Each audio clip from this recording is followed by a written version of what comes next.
Hello everyone, welcome to let's crack UPSC CSE Hindi. I hope आप सब बहुत अच्छे होंगे। मैं शुभम सिसोदिया आप सबका बहुत बहुत स्वागत करता हूं। इस सीरीज में बेसिकली हम लोग करंट अफेयर्स को प्रिपेयर कर रहे हैं 2026 और 27 में। अगर आप लोग प्रीलिम्स एग्जाम देने वाले हैं तो अभी से हम हमारा जो डेली का करंट अफेयर है इसको कवर करेंगे और ये करंट अफेयर प्रीलिम्स स्पेसिफिक होगा और ये मल्टीपल सोर्सेस से, not only in the Hindu बल्कि the Hindu, Indian Express, PIB, Live Mint, Hindustan Times, Times Now, down to earth various sources हैं। उन सभी का कंपाइलेशन आपको एक जगह पर मिलेगा, टू द पॉइंट, विदाउट इधर उधर की किसी के डिस्कशन के। और सिर्फ इसमें इतना ही नहीं, इसके साथ साथ आपको इसमें मिलेंगे पीवाईक्यूज, साथ ही साथ आपको मिलेंगे प्रैक्टिस क्वेश्चंस। यानी कि अगर आप लोग 2026 या फिर 27 को आप लोग टारगेट कर रहे हैं तो ध्यान रखिएगा, ये केवल 10 से 15 मिनट का वीडियो आपके लिए काफी ज्यादा हेल्पफुल हो सकता है। आप माइंडसेट को समझने की कोशिश कीजिए कि हम एक बार में कुछ नहीं रिटेन कर सकते। ये सीरीज आपको प्रीलिम्स एग्जामिनेशन में काफी मदद करेगी, जिसमें टू द पॉइंट आपको जो करंट अफेयर उसके पीछे का जो स्टैटिक पोर्शन है उससे लिंक करके सारी चीजों को आपको प्रोवाइड कराया जाएगा। और इतना ही नहीं, इसके साथ साथ ये जो डेली करंट अफेयर है इसका जो पीडीएफ है वो पीडीएफ भी आपको यहां पर प्रोवाइड होगा। तो ध्यान रखिएगा, आपको पीडीएफ भी यहाँ पर डेली बेसिस पर टेलीग्राम के अंदर मिलेगा। लेकिन मैं चाहूंगा कि आप सब लोग पहले वीडियो को देखें, उसके बाद जो पीडीएफ है उस पीडीएफ को आप लोग जो है टेलीग्राम ग्रुप से, जिसका लिंक आपको वीडियो के डिस्क्रिप्शन में है, वहां से आप लोग पीडीएफ को डाउनलोड कर लें। तो चलिए शुरुआत करते हैं। हम सबसे पहले जो हमारे टॉपिक्स हैं उन टॉपिक्स के बारे में बात करेंगे, लेकिन उससे पहले सबसे पहले मैं आपको दो क्वेश्चन प्रोवाइड कराऊंगा।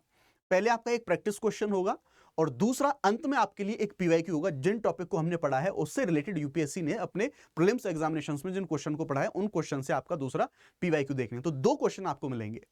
अब इन क्वेश्चन का आपको आंसर कैसे करना है कमेंट सेक्शन में वो सुन लीजिए पहले, क्योंकि मुझे तो नहीं पता लगेगा कि आप पीवाईक्यू का आंसर दे रहे हैं या फिर आप जो प्रैक्टिस क्वेश्चन है उसका आंसर दे रहे हैं।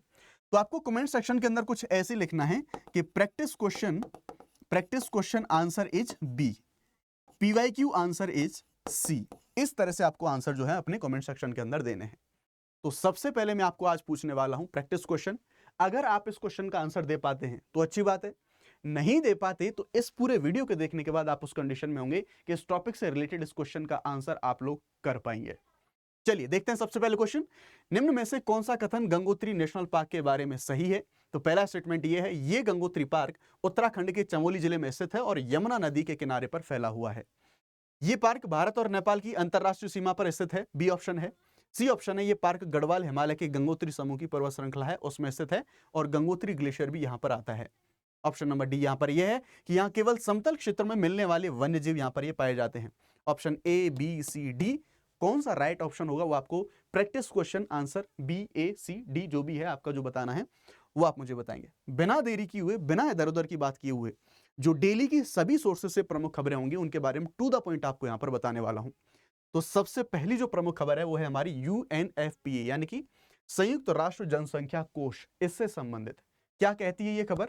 तो यानी कि ये न्यूज है हमारी। दरअसल अभी इस यूएनएफपीए की जो रिपोर्ट है वो अभी 2025 की स्टेट ऑफ वर्ल्ड पॉपुलेशन यानी कि एसओडब्ल्यूपी रिपोर्ट अभी हाल में इसको पब्लिश करा गया है, जिसका शीर्षक है द रियल फर्टिलिटी क्राइसिस यानी कि वास्तविक प्रजनन संकट। ये इस रिपोर्ट का नाम है।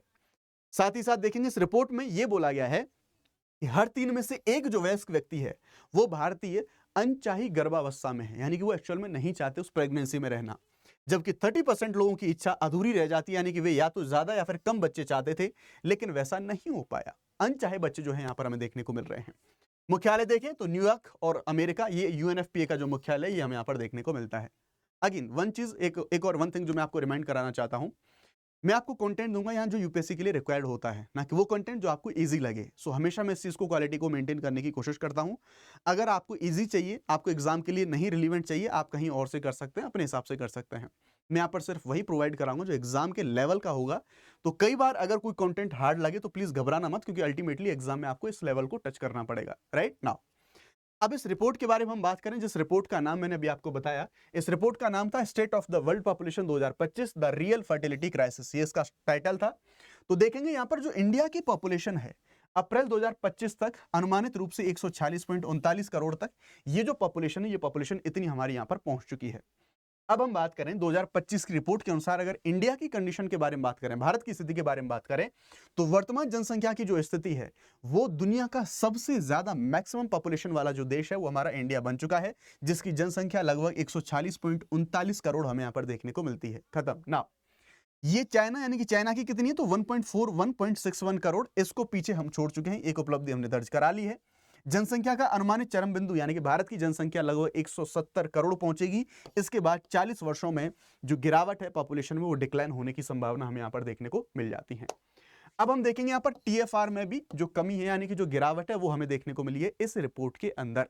तो टीएफआर का मतलब क्या है, यानी कि टोटल फर्टिलिटी रेट जिसको हम कहते हैं, यानी कि एक महिला के द्वारा अपने पूरे जीवन काल में उनका जो रिप्रोडक्टिव जो पूरा टाइम होता है उसमें औसत रूप से जन्म दिए गए बच्चों की संख्या को हम टीएफआर कहते हैं। तो देखेंगे दरअसल जो टीएफआर है अब वो 1.9 हो गई है, और यहीं से क्वेश्चन ये पूछा जाता है कि रिप्लेसमेंट रेट कितना होता है, तो 2.1 रिप्लेसमेंट यानी कि जो हमारा जो प्रतिस्थापन दर जिसको हम हिंदी में बोलते हैं वो होता है। इससे कम अब हमारी जो टीएफआर हो गई यानी कि 1.9 हो गई, इससे भी कम अब ये पहुंच चुकी है। यानी कि वे राज्य जहां जो टीएफआर है राष्ट्रीय औसत से ज्यादा हो गई है वो कौन कौन से, तो देखेंगे यानी कि कितना 2.1 के स्तर होता है, और राष्ट्रीय औसत के बारे में हम बात कर रहे हैं 1.9 के बारे में हम बात कर रहे थे। अब बिहार में 2.98, मेघालय में 2.9, उत्तर प्रदेश में 2.35, झारखंड में 2.26 एंड मणिपुर में 2.2। इस तरह से हमें यहाँ पर जो टीएफआर है वो हमें देखने को मिलेगा ना। इस रिपोर्ट के अनुसार बात करते हैं जनसांख्यिकीय संरचना यानी कि डेमोग्राफिक कंपोजिशन है उसके बारे में, कि क्या हमारे देश की डेमोग्राफी है वो कह रही है। तो कार्यशील आयु वर्ग यानी कि जो वर्किंग क्लास या फिर कार्यशील आयु वर्ग उनको कहते हैं जो 15 से 64-65 साल तक की उम्र तक रहते हैं, जो कामगार वर्ग होता है ये कितना है 68%। और जो बच्चे हैं वो बच्चे हम देखेंगे तो 0 से 14 वर्ष तक की कैटेगरी के जो लोग हैं वो बच्चों की श्रेणी में आते हैं, वो 24% है भारत में। और जो युवा है यानी कि 10 से 24% तक 24 वर्ष तक वो 26% है।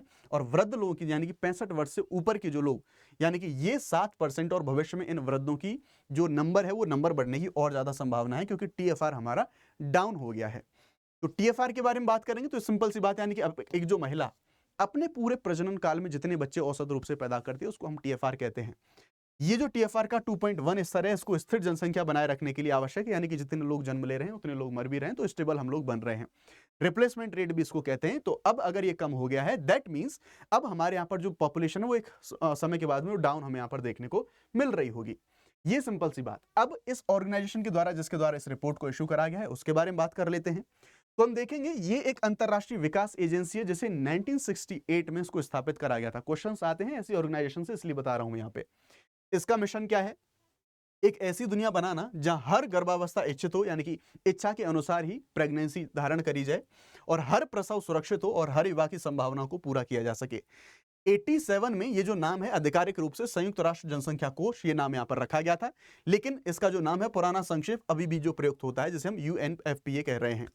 ये संस्था प्राथमिक आंकड़ों का संग्रह खुद ही नहीं करती बल्कि ये देशों को जनगणना, विषय आधारित सर्वेक्षण और तकनीकी और वित्तीय सहायता प्रदान करती है। ध्यान रखिएगा ये एज इट इज आपको मिल सकता है, किसमें एज इट इज आपको मिल सकता है स्टेटमेंट के बेसिस पर। अब आगे बढ़ने से पहले मैं आप सबको बताना चाहूंगा अनअकैडमी के जो शानदार ऑफर है उनके बारे में। आप अनअकैडमी के प्लस कोर्सेज को केवल 17,999 रुपए में अवेल कर सकते हैं, जिसमें आपको जीएससी सेट टेस्ट सीरीज सब कुछ मिलेगा।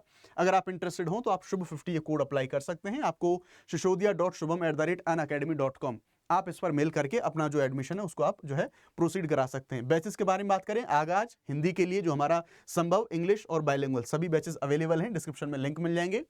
और Unacademy civil service championship test, इसमें आप 100% तक की जो स्कॉलरशिप है वो आपको यहाँ पर मिलेगी। बहुत सारे रिवॉर्ड्स मिलेंगे आपको, इसका जो लिंक है वो भी आपको डिस्क्रिप्शन के अंदर मिल जाएगा। अगला हमारा जो टॉपिक है उसके बारे में बात कर लेते हैं। भारत का पहला ई वेस्ट रिसाइकलिंग पार्क, इसके बारे में बात कर रहे हैं। तो हम देखेंगे पहला ई वेस्ट रिसाइकलिंग पार्क है भारत का। तो देखेंगे यानी कि सतत विकास के लिए और सर्कुलर इकोनॉमी की दिशा में एक बड़ा कदम उठाते हुए दिल्ली गवर्नमेंट के द्वारा ये जो पश्चिमी दिल्ली का होलंबी कला है वहां पर पहला ऐसा ई वेस्ट इको पार्क बनाने की अभी जो घोषणा है वो घोषणा यहाँ पर करी गई है। ये इसके बारे में हम बात करें तो ये एक एकीकृत यानी कि इंटीग्रेटेड ई वेस्ट इको पार्क जो इको पार्क है वो होगा यहाँ पर, और ये पीपीपी मॉडल पर बेस्ड है यानी कि पब्लिक प्राइवेट पार्टनरशिप के बेसिस पर है। ये दिल्ली में बनाया जाएगा, 11.4 एकड़ क्षेत्र में ये होगा, और ये 51,000 मीट्रिक टन ई वेस्ट है इसको जो प्रोसेस करेगा हर साल के अंदर। ये दरअसल इसके द्वारा हम बात करें तो Delhi state industrial and infrastructure जो डेवलपमेंट कॉर्पोरेशन है इसके द्वारा इसको डीबीएफओटी इस मॉडल पर इसको विकसित किया जा रहा है, और इसमें 15 साल की जो रियायती अवधि है वो रियायत अवधि भी हमें यहाँ पर देखने को मिलेगी। अब इसमें सुविधाएं क्या मिलेंगी, तो देखो यार, इसमें अलग अलग हमें जो क्षेत्र हैं वो देखने को मिलेंगे। जैसे विघटन के ये जो ई वेस्ट है इसको अलग तरीके से विघटित किया जाएगा पहले, फिर इसे रीयूज के लिए यानी कि रिफर्बिश के लिए इसको लाया जाएगा, और फिर पार्ट्स की कंपोनेंट्स की जांच होगी, और फिर प्लास्टिक की जो रिकवरी है वो होगी, और पुराने इलेक्ट्रॉनिक सामान की जो मार्केट है वो भी हमें यहाँ पर देखने को मिल रही होगी ना। अब हम बात कर लेते हैं रोजगार के अवसरों के बारे में। तो डेफिनेटली यहाँ पर जो ग्रीन जॉब्स हैं वो भी हमें ये पार्क के माध्यम से 1000 से ज्यादा जॉब भी हमें यहाँ पर मिलेंगे, और साथ ही साथ जो अप्रशिक्षित रिसाइकलिंग वर्कर्स हैं उनके लिए ट्रेनिंग जैसी चीजें, उनके लिए ऐसे जो सेंटर्स हैं वो भी हमारे यहाँ पर बनाए जा रहे होंगे। इस परियोजना के उद्देश्यों के बारे में बात करें तो यहाँ पर कुछ उद्देश्य हैं। दिल्ली का जो टोटल ई वेस्ट है उसका 25% इसको मैनेज करने में ये सक्षम होगा। एक स्मार्ट वेस्ट प्रोसेसिंग के लिए एक राष्ट्रीय मानक है, ये यहाँ पर स्थापित कर रहा होगा।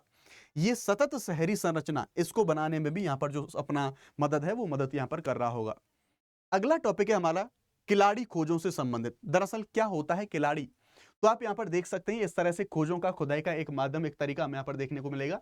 तो हमारे केंद्रीय संस्कृति मंत्री गजेंद्र सिंह शेखावत उन्होंने बताया है कि पुरातत्विक जो अमरनाथ रामकृष्णन द्वारा जमा करी गई खिलाड़ी खुदाई रिपोर्ट थी, अभी भी तकनीकी रूप से ये अच्छी तरह से प्रमाणित नहीं है, और इसमें ज्यादातर जो वैज्ञानिक अध्ययन है ये अभी और ज्यादा आवश्यक है। तो ये आपने पैटर्न देखा। अब किलाड़ी खोजों के बारे में बात करते हैं। तो दरअसल ये एक जो स्थान है किलाड़ी गांव, कहां पर, तमिलनाडु के अंदर शिवगंगा जिले में ये मिलेगा। वैगई नदी के किनारे पर बसा है, नदी आपके लिए इंपॉर्टेंट है, और मदुरै से लगभग 12 किलोमीटर साउथ ईस्ट में आपको इसकी लोकेशन देखने को मिलेगी। खुदाई के इतिहास के बारे में आपको बताऊं तो आप देखेंगे यहाँ पर खुदाई की जो शुरुआत है 2015 में हुई। पहले यह काम भारतीय पुरातत्व सर्वेक्षण ASI ने किया था, और बाद में एक प्रशासनिक विवाद के बाद में तमिलनाडु राज्य पुरातत्व विभाग ने इस सभी काम को जो है यहाँ पर संभाला था। अब इस खुदाई में कौन कौन से अब तक जो अवशेष हैं, वो कौन कौन से अवशेष हमें मिले हैं उनके बारे में बात कर लेते हैं। तो 18,000 से ज्यादा पुरावशेष जो है यहाँ पर अब तक खोजे जा चुके हैं। ये सभी यहाँ पर मिलेंगे। बर्तन रहा, टुकड़े रहे, आभूषण रहे, शंख, हाथी दांत, ये काटने का औजार वगैरह, ये सब कुछ अब तक हमें यहाँ पर मिल चुका है। अब इस खुदाई में भारी मात्रा में मिट्टी के बर्तन, 120 से ज्यादा बर्तन के टुकड़े मिले हैं, जिनमें तमिल ब्रह्मी लिपि में जो लेख हैं वो लेख यहाँ पर लिखे हुए हैं। इससे ये पता चलता है कि ये जो क्षेत्र है इसमें पुरानी लिपि का लंबे समय तक जो प्रयोग है वो यहाँ पर होता है, यानी कि यहाँ की जो एरिया थी वो साक्षर थी, यानी कि यहाँ के एरिया के जो लोग थे वो काफी ज्यादा साक्षर थे। शहरी बसावट के प्रमाण भी हमें यहाँ से मिले हैं। तो हम देखेंगे यहाँ से पता चलता है कि किलाड़ी दरअसल एक सुनियोजित शहरी बस्ती थी, जहाँ मिट्टी के बर्तन बनाना, बुनाई, रंगाई, मनका बनाना, ये सभी ऐसे जो उद्योग हैं वैसे सभी उद्योग हमें यहाँ पर मौजूद देखने को मिल जाएंगे। ठीक है, अब बात करते हैं कालक्रम के बारे में। तो कालक्रम के बारे में बात करें तो इन खोजों ने संगम युग को और पीछे लगभग 800 ईसा पूर्व तक ले जाके इसको खड़ा कर दिया है, और इससे यह पता चलेगा कि तमिलनाडु की सभ्यता पहले से कहीं और ज्यादा पुरानी और विकसित थी। अन्य सभ्यताओं से संबंध देखें तो किलाड़ी के अवशेष ऐसे हमें देखने को मिलेंगे कि सिंधु घाटी सभ्यता इसके प्रतीकों से मिलते जुलते हैं, और आप देखेंगे कि जो सुनियोजित शहरी सभ्यता है, सिंधु घाटी सभ्यता भी सुनियोजित शहरी सभ्यता हमें यहाँ पर देखने को मिलती थी। हालांकि दोनों में जो गैप है वो 1000 वर्षों का जो सांस्कृतिक अंतर है वो हमें यहाँ पर देखने को मिल रहा है, और यहाँ पर ये बोला जा रहा है कि इसके बारे में जब और संभावनाएं होंगी या और ज्यादा रिसर्च होंगी तो फिर जो क्लैरिटी है वो और क्लैरिटी यहाँ पर निकल के आएगी। ना हम बात करते हैं अगला टॉपिक जिसे हम पोसोन पोया के नाम से जान रहे हैं। क्या है साहब ये पोसोन पोया? तो हम देखेंगे श्रीलंका ने 10 से 11 जून 2025 को पोसोन पोया का जो पर्व है यहाँ पर श्रीलंका में मनाया गया, और ये इस द्वीप पर बौद्ध धर्म के आगमन के 2000 से ज्यादा वर्षों को चिन्हित कर सकता है। ये रियल इमेज है जहां पर ऐसे जो सेलिब्रेशन है वो हमें देखने को यहाँ पर मिल रहे हैं। अब हम बात कर लेते हैं पोसोन पोया के बारे में, क्योंकि ऐसे जो हमारे आर्ट एंड कल्चर में या फिर हिस्ट्री से संबंधित जो क्वेश्चन है ऐसे क्वेश्चन एग्जामिनेशन में पूछे जाते हैं। पोसोन पोया एक प्रत्येक वर्ष जून महीने की जो पूर्णिमा होती है उस पूर्णिमा होती है उस पर सेलिब्रेट किया जाने वाला एक बौद्ध त्योहार है, और ये श्रीलंका में वैसाख त्योहार है। इसके बाद दूसरा सबसे ज्यादा इंपॉर्टेंट त्योहार यहाँ पर माना जाता है, और ये दरअसल 3री शताब्दी ईसा पूर्व में जो अशोक थे, अशोक के पुत्र अर्हात महिंदा, उनके द्वारा बौद्ध धर्म के श्रीलंका के प्रचार को ये स्मरण कराता है। आप जानते हैं अशोक के द्वारा किस तरह से साउथ ईस्ट एशिया नेशंस में और श्रीलंका की तरफ में जो बौद्ध जो प्रचार हैं उनके लिए जो अपने अपने अलग अलग जो लोग हैं वो भेजे गए थे। उन्होंने राजा देवनमपियतिस को मिहिंतले इसमें उपदेश दिया था। ये घटना श्रीलंका के इतिहास में एक महत्वपूर्ण मोड़ मानी जाती है, और यहाँ पर अलग अलग जो चीजें हैं वो अलग अलग बदलाव हमें यहाँ पर देखने को मिलते हैं। इस त्योहार की थोड़ी विशेषताएं समझने की कोशिश करते हैं, क्योंकि बौद्ध धर्म, जैन धर्म यूपीएससी के लिए ज्यादा जरूरी हो जाता है। पूरे श्रीलंका में इसको हम मनाते हैं, लेकिन मुख्य समारोह यहाँ पर मिहिंतले और अनुराधापुरा में, यहाँ पर हजारों श्रद्धालु इकट्ठे होते हैं और इसको सेलिब्रेट कर रहे होते हैं। जो श्रद्धालु हैं वो सफेद कपड़े पहन के रहते हैं, और मंदिरों में पूजा और दान ऐसी चीजें होती हैं, ध्यान करते हैं, मेडिटेशन करते हैं, और जो कम्युनल जो गतिविधियां हैं उनमें अपना हिस्सा लेते हैं। दानशाला होती है जहाँ पर फ्री में जो खाना है वो फ्री में खाना मिलता है। लालटेन, झलकियां, ये सारी चीजें होती हैं, और अहिंसा, दया और एकता जो कि बौद्ध धर्म के बड़े मैसेजेस हैं, उनका जो दर्शन है वो देखने को मिलता है, वो सारी चीजें हमें यहाँ पर देखने को मिल रही होती हैं। अब थोड़ा सा देख लेते हैं, अगर ये इसकी वजह से न्यूज में है तो श्रीलंका में बौद्ध धर्म के आगमन के बारे में बात करें तो बौद्ध धर्म श्रीलंका में 2300 साल पहले श्रीलंका पहुंचा था, जब राजा देवनम पियतिस्स का शासन हुआ करता था। हम देखेंगे यहाँ पर 236 ईसा पूर्व में अरहात महिंदा, इन्होंने पोसोन पोया इसके दिन मेहनतले में यहाँ पर ये सारी चीजें शुरू करी गई थी। देखेंगे राजा ने बौद्ध धर्म को अपनाया और इसके बाद से पूरे द्वीप में ये सारी चीजें यहाँ पर फैल गई। इसके साथ ही मंदिर, स्तूप, संघ परंपराएं ये पनपने लगे और साथ ही साथ ये जो है बौद्ध धर्म का एक जो प्रमुख केंद्र है, प्रमुख केंद्र हमें यहाँ पर देखने को मिलेगा। आइए बात करते हैं सीधे तरीके से अगले टॉपिक के बारे में, जो कि दरअसल एक यहाँ पर जो ड्रोन है उस ड्रोन से संबंधित है। आप इसे शहीद या फिर शहेद आप ऐसे भी ट्रांसलेट कर सकते हैं, बिकॉज इंग्लिश में ये इस तरह से SHAHED शहीद ड्रोन इससे संबंधित है। ये इसकी रियल इमेज है, आप यहाँ पर इसको देख के समझ सकते हैं ज्यादा बेहतर तरीके से। तो ये जो ड्रोन है ईरान में बनाए गए बिना पायलट वाले लड़ाकू जो हवाई वाहन है वो, और लोइटरिंग म्यूनिशन है। अब इनका क्या मामला है, तो ये मुख्य रूप से शाहिद एविएशन इंडस्ट्रीज इसके द्वारा इसको विकसित करा गया है, और रूस शहीद 126 इसको गैरान यानी कि जैरान 2 इसके नाम से जो है ये बुलाता है, ये इस नाम से इसको यहाँ पर बुला रहा होता है। इसकी क्षमताएं क्या हैं इसके बारे में काफी ज्यादा न्यूज में था। तो इसकी क्षमताओं में देखें तो ये एक तरफा हमले यानी कि वन वे अटैक करने के लिए इसको बनाया गया है। ये अपने साथ वॉर हेड के तौर पर विस्फोटक ले जाता है और टकरा के जाके उसको ब्लास्ट कर देता है। शहीद 136 इसका सबसे ज्यादा इस्तेमाल होने वाला मॉडल है। उसका डिजाइन डेल्टा विंग यानी कि तीर के आकार का होता है, जैसा मैंने आपको दिखाया। 200 किलोग्राम इसमें वजन देखने को मिलेगा, जो पंखों की लंबाई है लगभग 2.5 से 3 मीटर तक हमें यहाँ पर देखने को मिलती है। अब इसकी रेंज और स्पीड के बारे में बात कर लेते हैं। तो शहीद 136 जो है इसकी रेंज 1000 से 2500 किलोमीटर तक हो सकती है। मैक्सिमम इसकी स्पीड 185 किलोमीटर प्रति घंटा होती है। इसे उड़ाने के लिए पहले डिस्पोजल रॉकेट बूस्टर का इस्तेमाल किया जाता है, उसके बाद इसे पिस्टन इंजन से उड़ाया जाता है, और उसमें जो है मोपेड जैसी जो आवाज है वो आवाजें आपको यहाँ पर देखने को मिल जाती हैं। थोड़ा गाइडेंस के बारे में बात करें, यानी कि जो नेविगेशन के लिए क्या इस्तेमाल कर रहा होता है, तो आप देखेंगे ये पहले से सेट किए गए जीपीएस या फिर ग्लोनास। ग्लोनास किसका सिस्टम है? रशिया का। तो ये इसके जो निर्देशांक हैं उनके अनुसार उड़ता है। इसकी वजह से जो इलेक्ट्रॉनिक जैमिंग और जंगली संकेतों से छेड़छाड़ से ये बच सकता है। हाल के कुछ मॉडल में एडवांस एल्गोरिदम और साथ ही साथ एआई बेस्ड जो चीजें हैं उनका भी यूज करा गया है। इससे नेविगेशन और टारगेटिंग और ज्यादा बेहतर हो गई इसके इस्तेमाल से। किस तरह के वॉर हेड ले जा सकता है उनके बारे में बात करते हैं। तो शहीद ड्रोन में कई तरह के विस्फोटक लगाए जा सकते हैं, जैसे हाई एक्सप्लोसिव फ्रेगमेंटेशन यानी कि तेज टुकड़े बिखेरने वाला जो एक्सप्लोसिव है, थर्मोबैरिक गर्मी और दबाव से ज्यादा नुकसान करने वाले, शेपेल से भरी म्यूनिशन यानी धातु के टुकड़े फैलाने वाले, और सभी प्रकार के व्यक्ति और उपकरणों सभी को ये जो है नुकसान अपने यहाँ पर पहुंचा सकता है। ये था। अगला टॉपिक है हमारा blue national determined contribution, blue NDC challenge. इसके बारे में बात करते हैं। तो हाल ही में संयुक्त राष्ट्र महासागर सम्मेलन यानी कि इसके पहले दिन ब्लू एनडीसी चैलेंज नामक एक पहल है, इसको शुरू करा गया था, जिसका उद्देश्य महासागर केंद्रित जलवायु कार्रवाई को बड़े पैमाने पर बढ़ावा देना है। अब एनडीसी के बारे में आपको बताऊंगा एनडीसी होता क्या है। तो ब्लू एनडीसी चैलेंज का मकसद ये सुनिश्चित करना है कि महासागर संरक्षण और जलवायु नीतियां एक साथ मिलकर काम करें, ताकि जलवायु संकट से बेहतर तरीकों से निपटा जा सके। यानी कि महासागर और क्लाइमेट चेंज के लिए हमारी जितनी भी पद्धतियां हैं उन सबको मिक्स करके, उन सबको कोऑपरेट करके हम आगे बढ़ें, सो दैट जो हमारा सस्टेनेबल तरीके से चीजों को हम आगे बढ़ा सकें। ना अब हम बात कर लेते हैं ब्लू एनडीसी के बारे में। क्या है ये ब्लू एनडीसी? तो ये दरअसल एक इंटरनेशनल इनिशिएटिव है, जिसको फ्रांस और ब्राजील के द्वारा मिलकर इसको जो है यहाँ पर शुरू करा गया था। अब ये सभी से ये आग्रह करती है, सभी से एक्सपेक्ट करती है कि वो अपनी नेशनल डिटरमाइंड कंट्रीब्यूशंस, जिन्हें हम एनडीसीज कह रहे हैं, उनके साथ मिलकर राष्ट्रीय रूप से जो योगदान है, महासागर केंद्रित जलवायु उपाय हैं, उनको ये अपनाए, ऐसे उनको शामिल करे। इसका टारगेट क्या है? तो टारगेट है साहब कि देश जो है ये कोप 30 यानी कि 30वीं जलवायु परिवर्तन इन सम्मेलन से पहले, जो कि ब्राजील के बेलम शहर है वहां पर होने वाला है, कुछ कठोर कदम उठा लिए जाएं। ऐसी जो कोशिश है वो कोशिश हमें यहाँ पर देखने को मिल जाएंगी। कितने देश शामिल हो चुके हैं अब तक? तो 6 देश, यानी कि Australia, Fiji, Kenya, Mexico, Palau, Seychelles गणराज्य, ये सभी के सभी इसमें शामिल हो चुके हैं।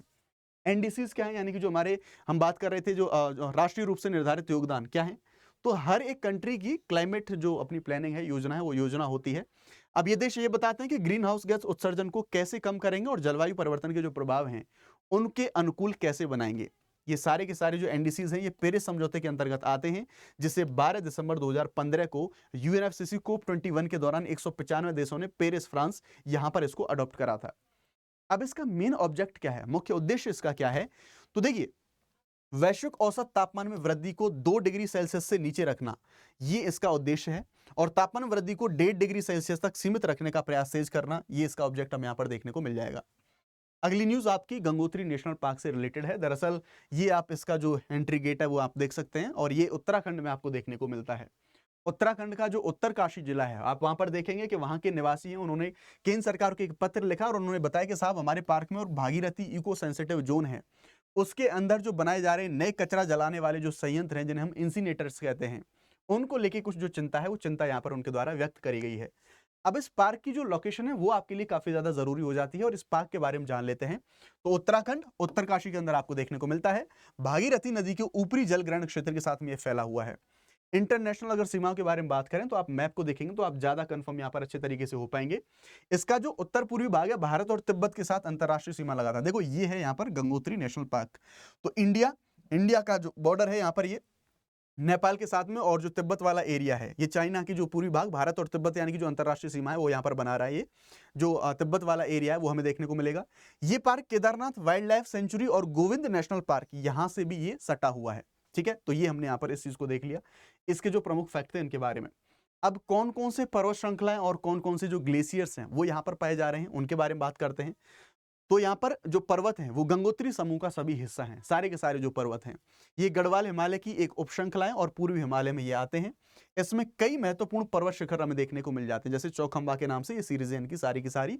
और केदारनाथ का जो प्रमुख शिखर है वो भी हमें यहीं पर देखने को मिल जाता है। ठीक है, प्रसिद्ध गंगोत्री ग्लेशियर भी इसी पार्क के भीतर में स्थित है और ये गंगा नदी के जो मुख्य स्रोत हैं उन मुख्य स्रोतों में से एक ही यहाँ पर माना जाता है। अब थोड़ा सा वनस्पति और जीव जंतुओं के बारे में बात करते हैं, क्या क्या मिलता है यहाँ पर। तो ये हाई एल्टीट्यूड वाले ये जो हमारे जो जीव जंतु हैं उनका घर हमें देखने को मिलेगा। तो यहाँ पर ओपल पाइन कॉनिफर वन हमें ऐसे देखने को मिलेंगे, फर के पेड़, देवदार के, बलूत, स्प्रूस, ऐसी सारी चीजें हमें यहाँ पर देखने को मिल जाती हैं। अब अगला हमारा जो टॉपिक है वो है BBX32 प्रोटीन। इससे रिलेटेड क्या है ये, तो हम देखेंगे भारतीय विज्ञान शिक्षा और अनुसंधान संस्थान IISER भोपाल के शोधकर्ताओं ने अभी हाल में ये पाया था अपनी फाइंडिंग में कि BBX32 नाम का ये एकल प्रोटीन पौधों को अंधकार से प्रकाश में पहला कदम सही समय पर उठाने में ये मदद करता है। ये प्रोटीन क्या है इसके बारे में थोड़ा सा जाने। तो ये एक प्रकार का B-बॉक्स, इसीलिए हम इसे BBX कह रहे थे, ऐसा प्रोटीन है। B-बॉक्स प्रोटीन पौधों की वृद्धि और विकास में महत्वपूर्ण भूमिका निभाता है। पौधों की ग्रोथ में अपनी ये जो रोल है वो रोल दे रहा है यहाँ पर। ये जो प्रोटीन है बीज अंकुरण यानी कि सीडिंग जो इमरजेंस है वो उसका सही समय तय करने में, यानी कि जब वो अंकुरित हो रहा है उसमें मदद करेगा, और जो विकास है उसका, उस विकास को ये सुनिश्चित कर रहा होता है। काम कैसे करेगा, जब बीज अंधेरे में मिट्टी के नीचे अंकुरित होता है तो ये उसका जो स्टेम यानी कि डंठल होता है और जो एक हुक है ऐसे आकार में इस तरह से जो मुड़ जाता है। ये हुक नाजुक अंकुर यानी कि शूट टिप कहते हैं उसको मिट्टी से बाहर निकालते समय सुरक्षित रखता है। ये हुक तब तक बंद रहना चाहिए जब तक अंकुर मिट्टी को तोड़ के प्रकाश में ना आ जाए। इस तरह से ये एक पेड़ के एवोल्यूशन में मदद देता है। अब इसमें दो चीजें भूमिका निभाती हैं। एक चीज आपका एथिलीन, यानी कि ये जो एथिलीन है पौधों का एक हार्मोन होता है जो कि मिट्टी में जमा होता है, और प्रकाश, ये दोनों मिलकर ये तय करते हैं कि हुक कब खुलेगा। ये प्रोटीन पौधे की वृद्धि को नियंत्रित करेगा और सुनिश्चित ये करेगा कि पहले पत्ते तब तक मुड़े रहें जब तक कि वो मिट्टी से बाहर ना आ जाएं। इस तरह से पौधे का विकास हमें देखने को मिलेगा। अब इससे अंकुर की जो स्थापन प्रक्रिया है वो प्रक्रिया सफलतापूर्वक हमें यहाँ पर देखने को मिल जाती है। इस तरह से आज की सभी प्रमुख खबरें अलग अलग सोर्सेज के माध्यम से जो हमने पढ़ी उनको हमने टू द एग्जाम के लिए पॉइंट से, यानी कि एकदम जो एग्जाम के लिए रिक्वायर्ड है उस पॉइंट से हमने यहाँ पर देखा। तो अब हम बात करते हैं यहाँ पर एक PYQ के बारे में जिसका जवाब आपको कमेंट सेक्शन में देना है। अब देखेंगे इस यूपीएससी ने इस जो क्वेश्चन को 2013 के अंदर पूछा गया था। देखेंगे पुराने और उपयोग किए गए कंप्यूटरों या फिर उनके भागों के अनुचित अविवेकपूर्ण निपटान के कारण निम्न में से कौन से पदार्थ ई कचरे के रूप में पर्यावरण में निकलते हैं। ईवीएस के बारे में हमने बात करी थी, ईवीएस से हमारा क्वेश्चन हमें यहाँ पर देखने को मिल गया।